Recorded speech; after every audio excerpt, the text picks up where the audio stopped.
और कैसे हो बच्चों। तो बच्चों आज हम करते हैं एक्सरसाइज 10.4। हमारी वेक्टर अलजेब्रा चल रहा है, तो क्वेश्चन नंबर 4 तक कर चुके थे। क्वेश्चन नंबर 5 करेंगे आज। क्वेश्चन नंबर 5 बिल्कुल सिंपल है।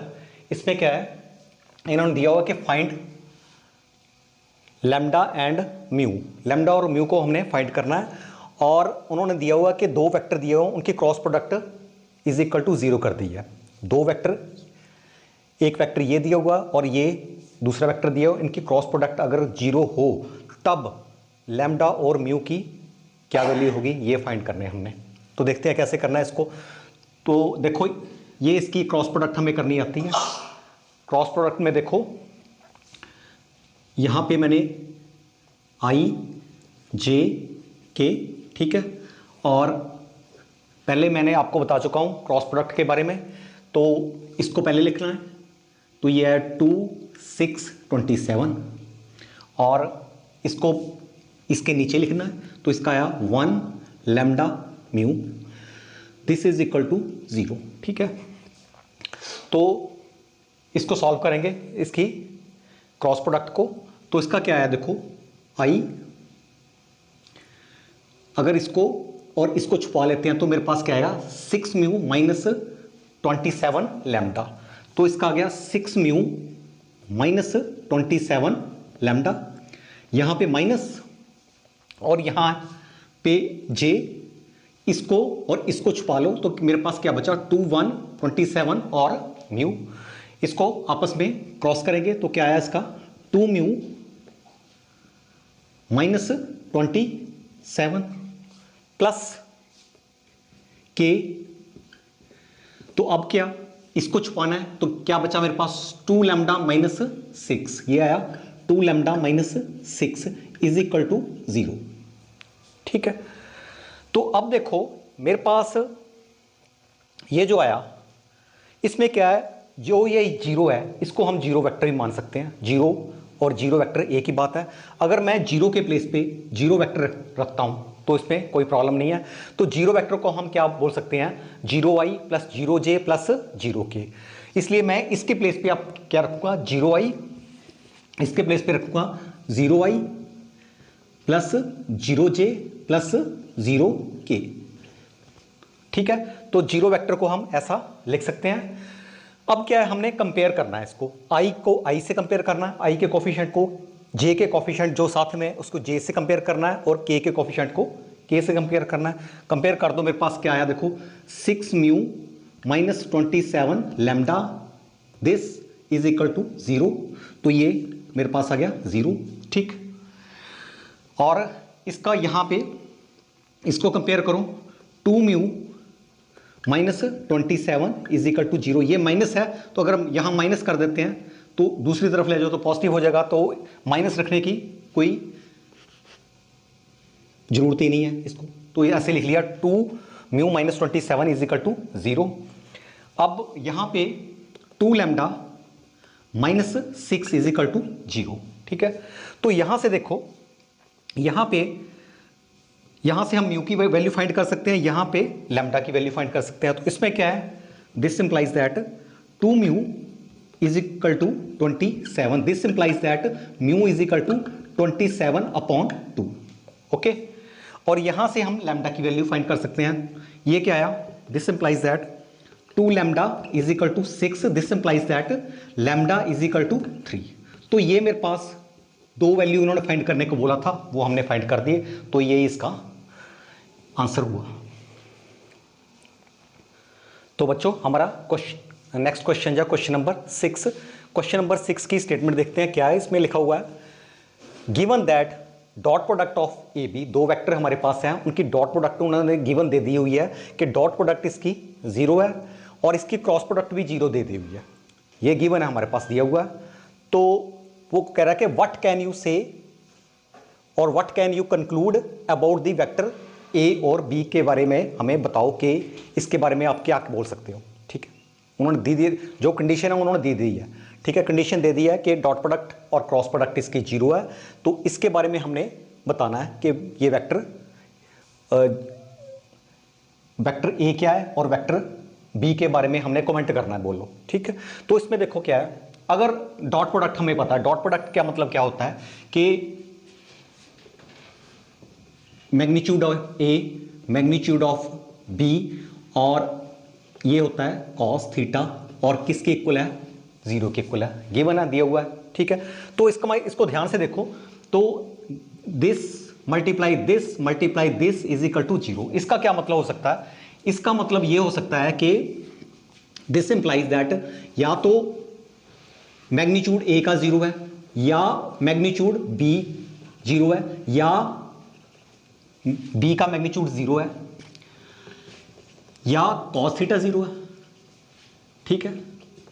तीन ही ऑप्शन हमारे पास हो सकते हैं कि या तो ये 0 है, या तो ये 0 है, या तो ये 0 है, तभी ये 0 हुआ, तभी 0 के इक्वल हुआ, ठीक है। इसमें ये एक ऑप्शन हो गया। अब सेकंड की बात करते हैं, ये भी दिया हुआ है कि क्रॉस प्रोडक्ट जो इसकी है ए और बी की 0 है। इसका मतलब क्या हुआ, इसका मतलब क्रॉस प्रोडक्ट क्या क्या मतलब होता है, magnitude of A, magnitude of B, ये तो आपको पता है ना क्रॉस प्रोडक्ट क्या होता है, किसके इक्वल होता है, क्रॉस प्रोडक्ट होता है magnitude of A, magnitude of B, और ये साथ में साइन थीटा, और इसका ये यूनिट वेक्टर है, ये डायरेक्शन जो शो करता है, तो ये इसके किसके इक्वल दिया हुआ, 0 के इक्वल दिया हुआ। मैंने क्या किया, इसको मैंने खोल दिया, ठीक है। इसको खोला तो मैंने इसके प्लेस पे मैंने magnitude of A, magnitude of B, sine theta, तो इसमें ये 0 हुआ। तो डायरेक्शन की बात हम नहीं करेंगे, ठीक है। ये यूनिट वेक्टर है, यूनिट वेक्टर वैसे ही वन होता है, इसका अगर मैग्नीट्यूड की बात करते हैं तो 1 होता है। तो हमारे पास ये तीन ही, इसमें भी यही तीन चीजें हैं, ये 1 2 3। तो इसका मतलब क्या हुआ, दिस इंप्लाइज दैट या तो ए का मैग्नीट्यूड 0 होगा, ठीक है, और या तो बी का मैग्नीट्यूड 0 होगा, और या तो साइन थीटा 0 होगा, ठीक है। अब देखो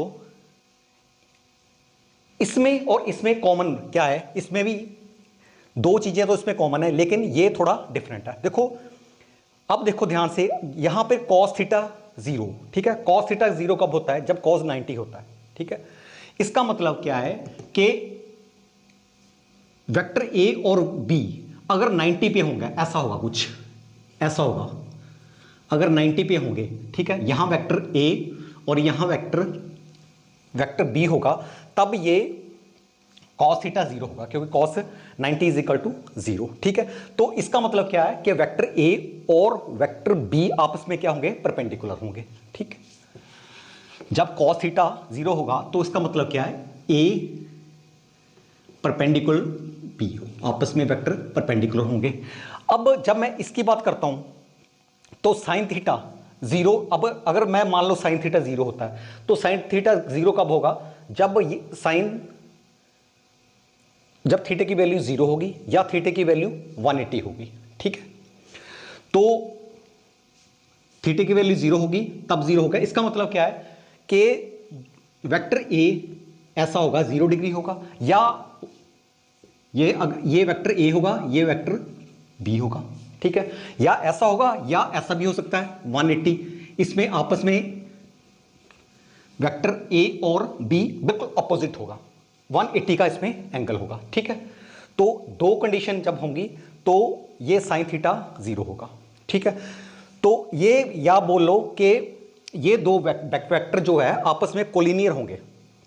कोलिनियर क्या होता है वेक्टर, जब वेक्टर आपस में पैरेलल होते हैं। मैग्नीट्यूड इसका बड़ा या छोटा हो सकता है, बड़ा भी हो सकता है, छोटा भी हो सकता है, लेकिन कोलिनियर में ये होता है कि अगर दो वेक्टर आपस में कोलिनियर हैं तो उसका आपस में उसका आपस में वो पैरेलल होंगे। मैग्नीट्यूड कुछ भी हो सकता है, ठीक है, पैरेलल होंगे, पैरेलल या सेम डायरेक्शन में पैरेलल होंगे या बिल्कुल अपोजिट डायरेक्शन में पैरेलल होंगे। तो इसका मतलब क्या है कि sine theta is equal to 0 का मतलब है कि या ए और बी आपस में क्या होंगे, पैरेलल होंगे, इस तरफ होंगे या इस तरफ होंगे, कोलिनियर होंगे, सीधी सी बात है, कोलिनियर, ठीक है। अब देखो इसमें क्या है, ऐसा तो हो, इसमें क्या है यहां पे, अब अगर हम दोनों को देखें, magnitude of A is equal to 0, magnitude of यहां भी 0 आ रहा, और या magnitude of B is equal to 0, यहां भी, और magnitude of B is equal to 0, ठीक है।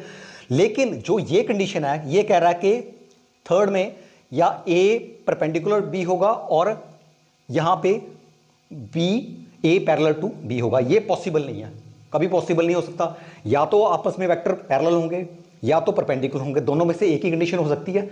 तो ये हमारे पास दो कंडीशन है कॉमन आ रही हैं और ये कंडीशन हमारे पास ये पॉसिबल ही नहीं है, ठीक है। तो इसमें क्या है, अगर जो गिवन, अगर ये डॉट प्रोडक्ट जीरो, ये दो कंडीशन कब फुलफिल होंगी to zero, A cross B, तभी पॉसिबल है या तो A is equal to zero या तो B is equal to zero, ठीक है। अदरवाइज ये पॉसिबल नहीं है। तो यही हम कंक्लूजन यही निकला कि either magnitude of A is equal to zero और magnitude of B is equal to zero, ठीक है। दिस इंप्लाइज दैट, ठीक है। तो यही हमारा जो हमने बोलना था, ये कंक्लूजन हमारा कंक्लूड किया, यही हमारा कंक्लूजन निकला। तो बच्चों next question, question number 7, question number 7 को देखते हैं। इसमें क्या है, let the vector A B C, vector दिया हुआ है, गिवन है, और वेक्टर ए किसके इक्वल है, a1 i, a2 j, a3 k, ए के इक्वल है, और b किसके इक्वल है, b1 b2 b3, और c किसके इक्वल है, c1 c2 c3, ठीक है। तो ये गिवन दिया हुआ हमारे पास। तो शो क्या करना है, a cross b plus c is equal to a cross b plus a cross c, ये हमने इक्वल शो करना है, ठीक है। तो इसमें क्या है, लेफ्ट हैंड साइड लेते हैं और हम राइट हैंड साइड पे पहुंचाएंगे, इतना सा क्वेश्चन है। तो देखो पहले तो हम a प्लस बी को प्लस कर लेते हैं, ठीक है। तो सॉरी b प्लस सी को प्लस करते हैं। तो क्या मेरे पास आया, वेक्टर b प्लस सी, सिंपल प्लस करना है इसको प्लस किया तो क्या आया, i को i के साथ, j को j के और k को k के साथ प्लस कर देंगे। तो मेरे पास क्या आया, b1 प्लस c1 i, ठीक है, सिंपल प्लस किया, b2 प्लस c2 j, और यहां पे b3 plus c3 k, okay. तो ये मेरे पास आया b प्लस सी। अब अगर मैं लेफ्ट हैंड साइड की बात करता हूं, लेफ्ट हैंड साइड मेरे पास ये है, तो left hand side is equal to ये है a क्रॉस प्रोडक्ट किसकी, b प्लस वेक्टर c के साथ। अब हमें पता है क्रॉस प्रोडक्ट कैसे करनी है, मैंने आपको पहले भी सिखाया हुआ है। तो इसमें क्या है, ये फर्स्ट वेक्टर, इसको पूरे को प्लस b प्लस सी को सेकंड वेक्टर मान लेना, इसको फर्स्ट वेक्टर मान लेना, इसको सेकंड वेक्टर मान लेना। तो इसका क्या हुआ, देखो इसमें मेरे पास आया, यहां i j k, जैसे हम करते हैं क्रॉस प्रोडक्ट वैसे ही करना है इसका। तो i के a के जो है, जो इसके कोफिशिएंट है a1 a2 a3, ऊपर यहां लिख देना है a1 a2 a3, और b प्लस c के जो भी कोफिशिएंट है, ये क्या है, b1 c1, b2 plus c2, यहां b3 प्लस c3 आ गया, ओके। अब क्या है, अब यहां पे क्या लगेगा, डिटर्मिनेंट की हमारे पास प्रॉपर्टी है, आपने डिटर्मिनेंट पढ़ा हुआ है। इसमें क्या प्रॉपर्टी होती है हमारे पास डिटर्मिनेंट की, कि अगर हमारी कोई रो या कोई कॉलम, ठीक है, में दो टर्म हो या तीन टर्म हो, मोर देन वन टर्म हो, ठीक है, तो अगर यहां पे रो में हो तो हम उसको स्प्लिट कर सकते हैं, ठीक है, स्प्लिट करके अलग अलग कर सकते हैं इसको, तो उसमें कोई फर्क नहीं पड़ेगा हमारे क्वेश्चन को। तो हम इसको यहां पे प्रॉपर्टी लगाएंगे, डिटर्मिनेंट की प्रॉपर्टी लगाएंगे। तो मेरे पास देखो क्या आया, इसको हम स्प्लिट कर लेंगे, तो मेरे पास ये आया i j k, यहां भी i j k, ठीक। तो यहां पे a1 a2 a3,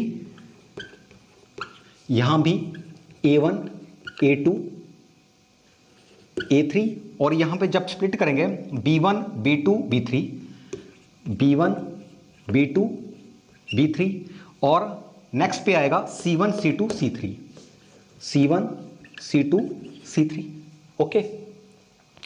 अब थोड़ा ध्यान से देखो इसको कि ये क्या चीज है, ये मेरे पास, इसको आप ऐसा नहीं लिख सकते हैं, क्रॉस प्रोडक्ट ऑफ ये a1 a2 a3, तो क्रॉस प्रोडक्ट ऑफ a और b की क्रॉस प्रोडक्ट है ये, ठीक है, ऐसे ही करते हैं क्रॉस प्रोडक्ट इसकी, a क्रॉस b, अंडरस्टैंड कर गए।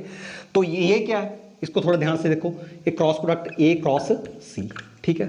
तो ये राइट हैंड साइड के इक्वल नहीं आगे, देखो जरा। तो लेफ्ट हैंड साइड यहां से चले थे हम, यहां पहुंच गए, ठीक है। तो left hand side is equal to right hand side, तो यही हमने प्रूफ करना था। तो बच्चों नेक्स्ट क्वेश्चन, क्वेश्चन नंबर हमारा 8 है, ठीक है। इसमें क्या है, इसमें इन्होंने पूछा कि if either a vector A is equal to 0 और B is equal to 0 then cross product of A और बी की जो क्रॉस प्रोडक्ट है 0 होगी। ये तो क्लियर ही है ना। देखो अगर ए 0 हुआ तो भी क्रॉस प्रोडक्ट यहां पे 0 रखेंगे तो क्रॉस प्रोडक्ट 0 हो जाएगी, ठीक है। और यहां बी या बी 0 हुआ तो भी 0 हो जाएगा, ठीक है। ये तो पक्की बात है। तो ये कह रहा है कि ये ऐसा ऐसा है, ठीक है। तो इसमें क्या है, वो बोल रहा है इज कन्वर्स इज टू, अगर हम इसके उल्टा करें, कन्वर्स करें, ठीक है। कन्वर्स का क्या मतलब है, अगर मान लो इसको पहले लें, इसको बाद में देखें। अगर A cross B is equal to 0 तो ऐसा होगा कि ये इनमें से दोनों में से एक 0 होना ही होना है, ऐसा पॉसिबल है। ये हमने इसका कन्वर्स में देखना है, ठीक है। तो मैं आपको ये बताना चाहता हूं कि इसका कन्वर्स ट्रू नहीं है, ठीक है। कन्वर्स इज नॉट ट्रू, ठीक है। उसका कारण और मैं बताऊंगा, और साथ में इन्होंने ये पूछा कि विद एग्जांपल बताओ इसका कारण, कि इसका कन्वर्स अगर ट्रू नहीं है तो विद एग्जांपल बताओ, जस्टिफाई करो विद एग्जांपल, ठीक है। तो देखो ये तो पक्की बात है ना कि वेक्टर ए 0 हो और वेक्टर बी 0 होगा, दोनों में से एक भी 0 हो गया तो then this implies A cross B तो 0 होना ही है, ठीक है, ठीक है। मान लो हम लिखेंगे यहां पे converse is not true, converse is not true, जो कन्वर्स है इसका ट्रू नहीं है। क्यों नहीं है, अगर मान लो A cross B, if A cross B is equal to 0, ठीक है। तो ये जरूरी नहीं है कि ए 0 हो और बी 0 हुआ, दिस इज इक्वल टू 0 है। तो it is possible, then it is possible, ये पॉसिबल है। क्या पॉसिबल है कि vector A is not equal to 0 and also vector B is not equal to 0, दोनों ही 0 के इक्वल नहीं हो, ना होते हुए भी इनकी क्रॉस प्रोडक्ट 0 हो सकती है, ठीक है। तो हमें वैसे आपको मैंने पहले भी बता चुका हूं कि जब जो आपस में पैरेलल वेक्टर होंगे, ठीक है, तो उनकी क्रॉस प्रोडक्ट आपस में 0 हो सकती है, या कोलिनियर वेक्टर होंगे उनकी क्रॉस प्रोडक्ट आपस में 0 होगी, ठीक है। क्योंकि हमें पता है क्रॉस प्रोडक्ट किसके इक्वल होता है, क्रॉस प्रोडक्ट की बात जब करते हैं तो क्रॉस प्रोडक्ट होती है magnitude of A magnitude of B sine theta. जब साइन 0 डिग्री होगा तब पूरा का पूरा 0 हो जाएगा, समझ गए ना। देखो इसका अगर मैं इसकी बात करता हूँ, magnitude of A magnitude of B साथ में साइन थीटा और ये N, this is equal to 0, या जब ये अगर ये ना भी 0 हो, दिस इज ये 0 ना हो, ये ना हो, लेकिन अगर यहाँ पे थीटा 0 आ जाए तो पूरा 0 हो जाएगा, इसके ना होते हुए भी 0 हो जाएगा, क्रॉस प्रोडक्ट 0 हो जाएगा, ठीक है। या यहाँ पे 180 आ जाए थीटा के प्लेस पे तो भी 0 हो जाएगा, ठीक है।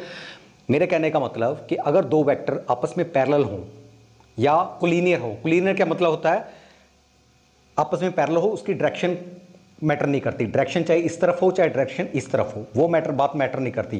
कोलिनियर का मतलब यही होता है कि इसका मैग्नीट्यूड जितना मर्जी बड़ा हो लेकिन ये आपस में पैरेलल होने चाहिए, डायरेक्शन मैटर नहीं करेगी इसमें, या 0 डिग्री पे होना चाहिए या 180 पे होना चाहिए, ठीक है। तो ये पॉसिबल है कि ना वेक्टर ए 0 होगा ना वेक्टर बी 0 होगा, फिर भी इसकी क्रॉस प्रोडक्ट 0 होगी। तो कैसे, अगर मैं एक एग्जांपल की बात करूं, कोई भी एग्जांपल ले सकते हैं, जैसे मान लो मैंने ले लिया वेक्टर ई, इसको ले लिया मैंने i plus 2j plus 3k, ठीक है। और दूसरा वेक्टर आप ले लो, बी वेक्टर ले लिया, इसको 2 से मल्टीप्लाई कर दो, 3 से मल्टीप्लाई कर दो, मर्जी है आपकी, ठीक है। मैंने 2 से मल्टीप्लाई कर दिया तो मेरे पास क्या आएगा, 2i plus 4j plus 6k।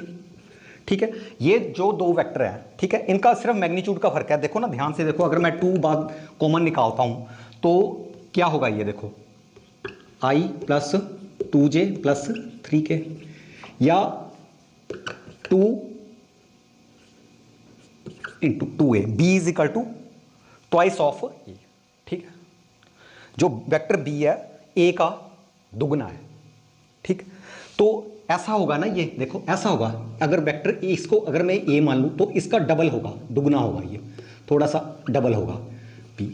इसमें क्या है, इसकी डायरेक्शन सेम होगी और ये आपस में पैरेलल होंगे। ठीक, तो अगर हम इसका क्रॉस प्रोडक्ट करें, वेक्टर a क्रॉस b का, आपको थोड़ा करके बताता हूं, इसका अगर क्रॉस प्रोडक्ट करें तो क्रॉस प्रोडक्ट क्या आएगा, इसका 0 आएगा। नॉन जीरो है दोनों, a भी नॉन जीरो है, b भी नॉन जीरो है, a is not equal to 0 and b is not equal to 0, फिर भी इनका क्रॉस प्रोडक्ट 0 आएगा। देखते हैं कैसे, देखो क्रॉस प्रोडक्ट तो निकालना आता है आपको, निकालो इसका क्रॉस प्रोडक्ट, 1 2 3 2 4 6।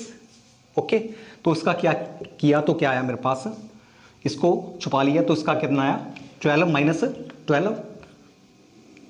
ठीक, और माइनस j, इसका कितना आया, 6 माइनस 6।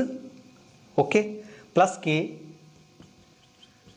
इसका कितना आया, 4 माइनस 4, 4 माइनस 4। तो ये सारे का सारा देखेंगे तो ये 0 0 0, तो ओवरऑल हमारे पास क्या हो गया, इसकी क्रॉस प्रोडक्ट 0 होगी, जबकि ये 0 नहीं है, ना a 0 है ना b 0 है। तो हमने ये शो कर दिया कि कन्वर्स इज नॉट ट्रू। तो बच्चों नेक्स्ट क्वेश्चन नंबर 9 करते हैं। क्वेश्चन नंबर 9 काफ़ी इंपॉर्टेंट क्वेश्चन है, एग्जाम में भी आता है ये क्वेश्चन। तो इसमें क्या है, find the area of triangle, triangle का एरिया हमने फाइंड करना है। उसके वर्टिसेस दिए हुए हैं, वर्टिसेस ए पॉइंट, जो ये ए पॉइंट है मेरे पास, ठीक है, ये पॉइंट बी है, ये पॉइंट सी है। ए पॉइंट दिया हुआ 1 1 2, बी पॉइंट दिया हुआ है 2 3 5 और सी दिया हुआ 1 5 5। ठीक है, तो ये वर्टिसेस दिए हुए हैं, तो हमने इसका निकालना है, इसका एरिया ऑफ ट्राइंगल। ठीक है, तो एरिया जब ट्राइंगल का निकालना है तो एक्चुअली जब हमने पैरेललोग्राम का एरिया निकालते हैं इसका, तो क्या होता है, देखो अगर मेरे पास पैरेललोग्राम है, कोई पैरेललोग्राम है, ठीक है, तो इसका जब हम एरिया निकालेंगे इसका, सपोज ये पैरेललोग्राम है ए बी सी डी, ठीक है, तो अगर मैं ये वेक्टर ए डी और vector A B adjacent side जो होती है, ये वेक्टर ए और ए डी और ए बी ये दोनों आपस में एडजेसेंट साइड है, अगर इसका हम क्रॉस प्रोडक्ट करें तो जो हमें मिलेगा वो एरिया किसका मिलेगा, पैरेललोग्राम का एरिया मिलेगा। ठीक है, तो पैरेललोग्राम को अगर हम बीच में से इसका डायगोनल काटें तो इसका हाफ कर दें, तो ये जो एरिया होगा, तो ये एरिया होगा ट्राइंगल का एरिया। ठीक है, अगर मैं यहां से इसको निकाल देता हूं तो ये, तो इसमें भी क्या है, एरिया जो पैरेललोग्राम का एरिया होगा उसका हाफ कर देंगे हम। ठीक है, और एडजेसेंट साइड जो है उसका हम क्या करेंगे, क्रॉस प्रोडक्ट करेंगे, एडजेसेंट साइड का क्रॉस प्रोडक्ट करके उसको 2 से डिवाइड कर देंगे, बटा 2 कर देंगे उसका। ठीक है, तो जो हमें मिलेगा तो वो मिलेगा एरिया ऑफ ट्राइंगल। ठीक है, तो इसमें क्या है, उन्होंने वर्टिसेस दिए हुए हैं। ठीक, अगर मैं इसकी बात करता हूं, ये अगर ओरिजिन है ओ, ठीक है, ये ओरिजिन हमें पता है 0 0 0 होगा। ठीक है, अगर मुझे ए बी पता लग जाए और ए सी पता लग जाए, तो उस ए बी और ए सी का अगर मैं क्रॉस प्रोडक्ट करूंगा और डिवाइड करूंगा 2 से, तो वो हमारा एरिया होगा इस ट्राइंगल का। ठीक है, पहले ए बी निकालने के लिए अगर मैं इसका ओ ए, ये तो पॉइंट है ना हमारे पास, इसका पहले हमने वेक्टर निकालना है, पोजीशन वेक्टर निकालना है पॉइंट ए का। पॉइंट ए का पोजीशन वेक्टर क्या होता है आपको ये भी पता होना चाहिए। पॉइंट ए का पोजीशन वेक्टर, ये पॉइंट ए है और ओ ए इसका पोजीशन वेक्टर है। तो पोजीशन वेक्टर कैसे निकालते हैं हम, 1 - 0 1 1 - 0 2 - 0, तो इसका क्या आएगा 1 minus 0 1 i, 1 minus 0 j, 2 minus 0 plus 2k। ठीक है, तो जो ये इसका पोजीशन वेक्टर आया ओ ए, पॉइंट ए का, और पॉइंट बी का पोजीशन वेक्टर कैसे होगा, ये भी ऐसा होगा, ये वाला, ये ओ बी, ये पोजीशन वेक्टर किसका, पॉइंट बी का। पॉइंट बी का पोजीशन वेक्टर क्या होगा, 2 माइनस 0 3 माइनस 0 5 माइनस 0, तो इसका आएगा 2i plus 3j plus 5k। ठीक है, ये कहने का मतलब मेरा ओ बी ये आ गया। ठीक है, इसको आप स्मॉल ए से भी रिप्रेजेंट कर सकते हैं, इसको बी से रिप्रेजेंट कर सकते हैं, और इसका ओ सी, इसको स्मॉल सी से भी रिप्रेजेंट कर सकते हैं। ठीक है, ऐसा भी कर सकते हैं, इसमें कोई प्रॉब्लम नहीं है, बी कर दो। ठीक है, और ये इसको स्मॉल सी कर दो, तो इसका आया देखो O C, O C is the position vector of point C, point C का पोजिशन वेक्टर है। तो इसका क्या आएगा, आई प्लस 5j प्लस 5k। ऐसे ही किया मैंने, जैसे 1 माइनस 0 5 माइनस 0 और फिर 5 माइनस 0, तो ये पोजीशन वेक्टर आ गए हमारे पास। अब क्या, अब जब हमने ए बी फाइंड करना है, ए बी कैसे फाइंड करते हैं हम, तो क्या करते हैं हम, तो इसमें क्या करेंगे, ओ ए बी फाइंड करना, तो ओ बी माइनस क्या आएगा, ओ बी माइनस ओ ए, ओ बी माइनस ओ ए, ओ बी माइनस, ये ओ बी माइनस ओ ए। ठीक है ना,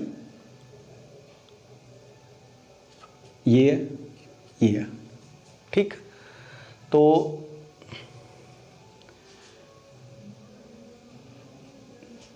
ठीक, ए और बी फाइंड करना हमने, तो यहां ट्रायंगल ला लग गया हमारा। तो इसमें क्या है, इसमें अगर हम माइनस करें, अगर वैसे बच्चे डायरेक्ट भी कर लेते हैं, 2 माइनस 1 3 माइनस 1 और 5 माइनस 2 डायरेक्ट भी कर लेते हैं। अगर वैसे करें तो वैसे भी होगा, ये हमारा ओ बी माइनस ओ ए, तो इसका क्या आएगा, 2 माइनस 1 आएगा, तो इसका आई आया, 3 माइनस जे, तो इसका क्या आया प्लस 2j, और 5 माइनस 2 प्लस 3k। और कुछ डायरेक्ट भी निकाल सकते थे आप इसको, अगर डायरेक्ट करना तो ऐसे भी कर सकते थे, 2 माइनस 1 3 माइनस 1 5 माइनस 2। ठीक है, लेकिन जो एक्चुअली इसमें क्या है, जो एक्चुअल होगा वो हमारा जो ट्रायंगल, लॉ ऑफ ट्रायंगल जो हमने पढ़ा हुआ है इसमें वेक्टर में, तो उसके अकॉर्डिंग अगर मैंने आपको बताया कि पहले पोजीशन वेक्टर देख लो, और जब पोजीशन वेक्टर को आपस में माइनस करेंगे तो हमारे पास ये हमें ए बी मिलेगा।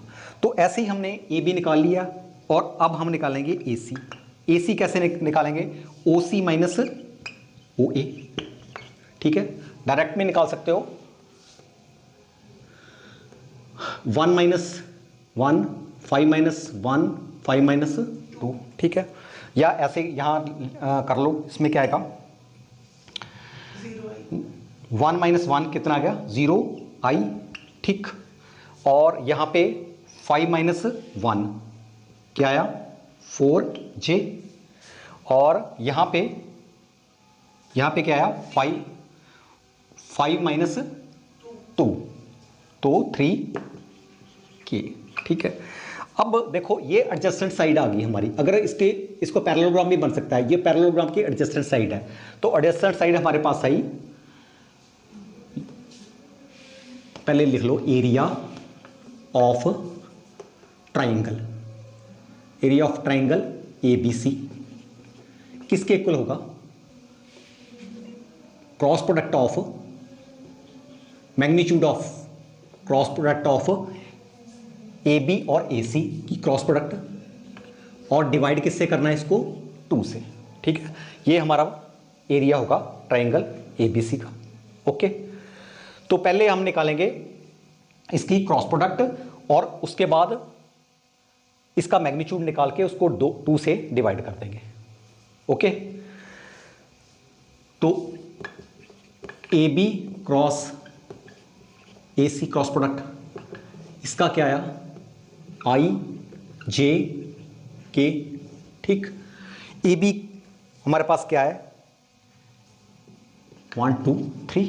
ओके, और मेरे पास ए सी क्या है, 0 4 3। ओके, तो इसका क्रॉस प्रोडक्ट निकाला तो मेरे पास क्या आया, ये आया मेरे पास 6 माइनस 12, ओके, माइनस जे, इसका क्या आया 3 माइनस 0, ओके, प्लस के, इसका क्या आया 4 माइनस 0, तो मेरे पास आया ये minus 6i minus 3j plus 4k, तो मेरे पास ये क्रॉस प्रोडक्ट आई ए बी और ए सी, ठीक है। अब इसका अगर मैं मैग्नीट्यूड निकालूं, इसका मैग्नीट्यूड क्या होगा, ए बी क्रॉस ए सी का मैग्नीट्यूड क्या होगा, इसका मैग्नीट्यूड होगा -6 का स्क्वायर। मैग्नीट्यूड निकालना आता है किसी वेक्टर का, मैग्नीट्यूड जब हम निकालते हैं, इसका जो कोफिशिएंट है इसका स्क्वायर प्लस इसका स्क्वायर प्लस इसका स्क्वायर, -3 स्क्वायर प्लस 4 स्क्वायर, ठीक है। तो मेरे पास इसका मैग्नीट्यूड आया, ये आया 36 प्लस 9 प्लस 16, ठीक है। इसको हमने आपस में प्लस किया तो ये आया √61। अब ये इसका क्रॉस प्रोडक्ट है, हमने एरिया, मैंने क्या बोला था आपको, एरिया के इसके इक्वल है कि magnitude of cross product of A B, adjacent side जो है क्रॉस प्रोडक्ट की ए बी और ए सी की, और 2 से डिवाइड करना है। तो लास्ट में लिखेंगे हम area of triangle A B C is equal to, इसके ये मेरे पास ए बी और ए सी का मैग्नीट्यूड अपॉन 2, तो दिस मीन्स √61 अपॉन 2, तो ये जो भी आएगा स्क्वायर यूनिट जो भी होगा इसमें होगा, ये इसका एरिया होगा ये। तो बच्चों नेक्स्ट क्वेश्चन, क्वेश्चन नंबर 10, इसमें क्या है, find the area of the parallelogram whose adjacent sides are determined by vector. तो ये वेक्टर दिए हुए हैं, वेक्टर ए और B as a adjacent side दी हुई है, पैरेललोग्राम है हमारे पास कोई, कुछ ऐसा बोल सकते हैं हम, जैसे ये है, तो ये वेक्टर ए है और ये वेक्टर सपोज बी है, तो ये जो ये पैरेललोग्राम बनेगा, ये जो बना पैरेललोग्राम, ठीक है, ये पैरेललोग्राम बना हमारा, ठीक है। तो ये एडजेसेंट साइड है हमारी, तो अगर इसका हम क्रॉस प्रोडक्ट करेंगे, ठीक है, दी हुई है, ये वेक्टर दिया हुआ है, क्रॉस प्रोडक्ट करेंगे सीधे हमारे पास इसका एरिया आ जाएगा, उसका मैग्नीट्यूड जो होगा, क्रॉस प्रोडक्ट का जो मैग्नीट्यूड होगा वो हमारा हमें एरिया मिलेगा। तो बिल्कुल सिंपल क्वेश्चन है, इसको हमने पहले इसका क्रॉस प्रोडक्ट निकालो। क्रॉस प्रोडक्ट क्या होगा इसका, जैसे आप निकालते हैं सिंपल वैसे ही, 1 1 3 यहाँ नेगेटिव है, 2 7 1 यहाँ भी नेगेटिव है, तो इसका क्या आएगा, इसका आया -1 और इसका आया +21, ठीक है, माइनस माइनस प्लस हो गया, और -j, इसका आया 1 -6, ओके, प्लस के, ये आया -7 और +2, ओके। तो A क्रॉस B मेरे पास आया 20i, ओके, माइनस, ये माइनस माइनस प्लस हो गया ना, 5j और -5k हो गया, ठीक है। अब एरिया ऑफ पैरेललोग्राम किसके इक्वल होता है, मैग्नीट्यूड ऑफ एडजेसेंट साइड है ये ए और बी, इसका मैग्नीट्यूड निकाल दो। इसका मैग्नीट्यूड हमें निकालना आता ही है, किसी भी ये वेक्टर के फॉर्म में आ गया। अब इसका मैग्नीट्यूड क्या है, 20 का स्क्वायर प्लस 5 का स्क्वायर प्लस 5 का स्क्वायर, ओके। तो इसका क्या आया 400, इसका 400, 25 25 450 आ गया, ठीक है। तो इसका क्या आया, इसको थोड़ा सा और स्प्लिट कर दो, 15 इंटू 15 इंटू 2, 15 को बाहर निकालो तो इसका आया 15√2 स्क्वायर यूनिट्स। जो भी इसका होगा, ये जिस भी यूनिट में होगा, तो ये इसका यही निकालना था हमने, एरिया ऑफ पैरेललोग्राम। इतना सा क्वेश्चन था इसका। तो नेक्स्ट क्वेश्चन बच्चों, ये हमारा जो क्वेश्चन है एमसीक्यू पर बेस्ड है। तो इसमें क्या है, इन्होंने यहाँ स्टेटमेंट दी है, let the vector A and B such that the magnitude of vector A is equal to 3 and magnitude of vector B is equal to √2/3। तो साथ में ये दिया हो कि देन ए क्रॉस बी, इसका cross product is a unit vector. कहता है इसने ये भी गिवन दे दिया है कि इसका जो ये इसका क्रॉस प्रोडक्ट है वो यूनिट वेक्टर है। तो कहता कि हमने इसके बीच का एंगल फाइंड करो। तो देखो पहले तो हमें पता है कि जैसे A cross B, cross product दो वेक्टर की किसके इक्वल होती है, magnitude of A magnitude of B, और साथ में क्या होता है साइन थीटा, और दिस इज यूनिट वेक्टर। ठीक है, उन्होंने क्या बोला है, जो गिवन हमारे पास है, उन्होंने बोला है कि अगर इसका मैग्नीट्यूड निकालते हैं, देखो अगर मैं इसका मैग्नीट्यूड निकालूं इसका, तो इसका ये मैग्नीट्यूड 1 है, ये गिवन है। ठीक है, तो ये भी गिवन है मैग्नीट्यूड बी, ये भी गिवन है बी। अच्छा, इसका मैग्नीट्यूड अगर निकालें, सभी का मैग्नीट्यूड कर रहे हैं, तो इसका यूनिट वेक्टर का मैग्नीट्यूड कितना होता है 1। ठीक है, तो ये 1 आ जाएगा, इसको कोई फर्क नहीं पड़ेगा। और यहाँ पे साइन थीटा, हमने ये थीटा निकालना है, थीटा की वैल्यू निकालना है, इसका साइन थीटा मीन्स इसके बीच का एंगल निकालना है। बस इसमें क्या है, इसके प्लेस पे 1 पुट कर दिया, इसके प्लेस पे जो भी दिया हुआ है 3। ठीक है, और इसके प्लेस पे जो भी दिया है, और यहाँ पे साइन थीटा। ओके, 3 कैंसिल हो गया, इसको नीचे लाए तो साइन थीटा, ये तो 1 नहीं आ गया ना, यहाँ पे इसकी चिंता नहीं करनी क्योंकि ये इसका मैग्नीट्यूड 1 नहीं होगा। तो मेरे पास साइन थीटा किसके इक्वल आ गया 1/√2। तो कब होता है 1/√2, ये होता है साइन π/4, और थीटा मेरे पास क्या आया, थीटा इज इक्वल टू π/4। तो यही निकालना था, इसका ऑप्शन क्या है मेरे पास बी। तो बच्चों नेक्स्ट क्वेश्चन भी हमारा एमसीक्यू क्वेश्चन है, तो देखते हैं इसको कैसे करना है। इसमें सिंपल क्वेश्चन है, एरिया निकालना है हमने, रेक्टेंगल हमारे पास दिया हुआ है ए बी सी, और साथ में इसने पोजीशन वेक्टर दे दिए हुए हैं, जो हमारे पास पॉइंट दिए हुए हैं ए बी सी, 4 पॉइंट हैं ए बी सी डी, और इसके पोजीशन वेक्टर दे दिया। मेरा कहने का मतलब, इन्होंने यहाँ अगर मैं यहाँ से ओरिजिन से इसको अटैच करूँ ओ ए O B O C O D, ये इन्होंने दे दिए हुए, इसके पोजीशन वेक्टर दे दिए हुए हैं। तो हमने इसका एरिया निकालना है। इसका एरिया निकालने के लिए जो एडजेसेंट साइड है हमारी ए बी और ए डी, ठीक है, मान लो ए बी ये एडजेसेंट साइड है, तो ए बी और ए डी आपस में एडजेसेंट है, तो इसका क्रॉस प्रोडक्ट करना है हमने ए बी और ए डी का। तो जो भी क्रॉस प्रोडक्ट होगा वो इसका हमारा एरिया आएगा इस रेक्टेंगल का। पैरेललोग्राम और रेक्टेंगल एक ही बात है आपस में। तो पहले मैं ए डी निकाल लेता हूँ। ए डी निकालने के लिए क्या करना पड़ेगा मुझे, ओ डी माइनस ओ ए। ठीक है, तो ओ डी इसको माइनस किया, -1 -1, तो इसका क्या आएगा, आपस में 0 ही आ गया, इसका 0 आई, और इसका -1/2 माइनस, हाँ, तो इसका आएगा -1/2, तो इसका आएगा -j आएगा।